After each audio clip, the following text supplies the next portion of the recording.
Thanks, Nick, and thanks, Kelly, for doing this. Kelly, you came on in March last year. You run Transitainer, which is a freight forwarding business. Yep. Import and export is your game. So you came on board on, I think it was the 24th of March last year. And as we always do at Media Day, we had someone assigned to you to look after you as your media engagement manager. Luckily, that was me, because I really enjoyed working with you. And on the 25th, we had our first session. We sort of talked through ideas and we chatted about your industry, and we'd never had someone in your field on our books before, so it was great to learn about your industry. And then we sort of, in that session, promised you that we wouldn't throw you in the deep end of media. You'd been interviewed on the Australian a couple of months before, but that was really your first foray into media. And the next day, we sort of got the piece up on the media board, which is our subscription-based email that goes around to journos all around the country. And the following day, the Baltimore bridge collapse happened, and the global shipping industry was sort of leading the news for a couple of days, and we had to renege on our promise not to throw you in the deep end, and you were on Sunrise.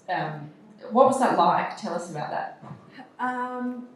It was a great experience. I think you've just got to jump in there and do it. Media isn't my forte. I move freight for a living. But, yeah, it was great. I really enjoyed it. And part of, for me doing what I'm doing is personal growth and all those things. So everyone's doing it for a different reason. But it was amazing. It was, it was, across, and you had the earpiece in. So it was really cool. I really enjoyed it. And what do you reckon you've learnt since doing that interview, and how you've improved as talent since then? So much. I was naive to really what everything was about, to be really honest with you. I didn't even know what you guys sort of did, to be really honest as well. But heaps. The guys talking about how to pitch, what mediums. There's so much to take away from it, and I guess sitting back and reflecting on yourself when you do something like the Baltimore Bridge, having a look at it and seeing where you can improve, and getting feedback from you guys, like at Media Stable, was next level. That's been massive.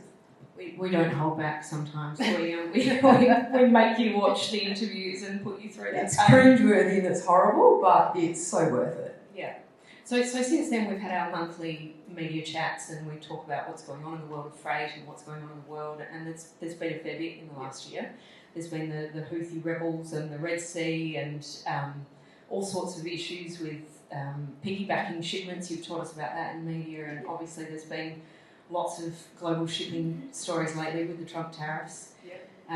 And I think one of the things we can learn from you is how to be adjacent to a story but not necessarily speak to the economics of it. Yep. Because you didn't want to speak about the economics, but you wanted to speak about the shipping and what's been happening there. So that's been awesome to see. But one of the stories that I think has been most exciting to see you do is the customs broker skills shortage story. Yes. Tell us about that. How did that come about? WA Today, they picked that story up. That was awesome. And I think really it's coming from what you guys do, or what you do. Talking to me about my industry, I might not think that something's newsworthy, but you sort of probe me and bring those stories out.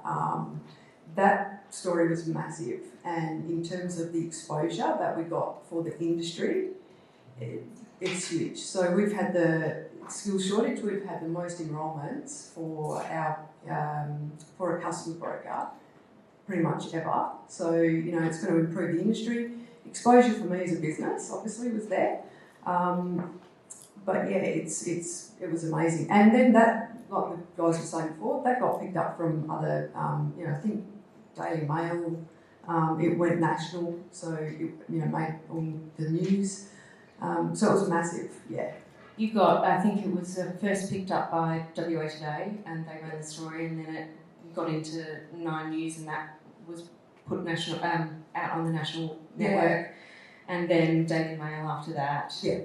And it all came from a chat we were having about the average age of the customs broker in Australia, which is 56 or something. Yeah. So we could forecast a shortage in skills. Yeah.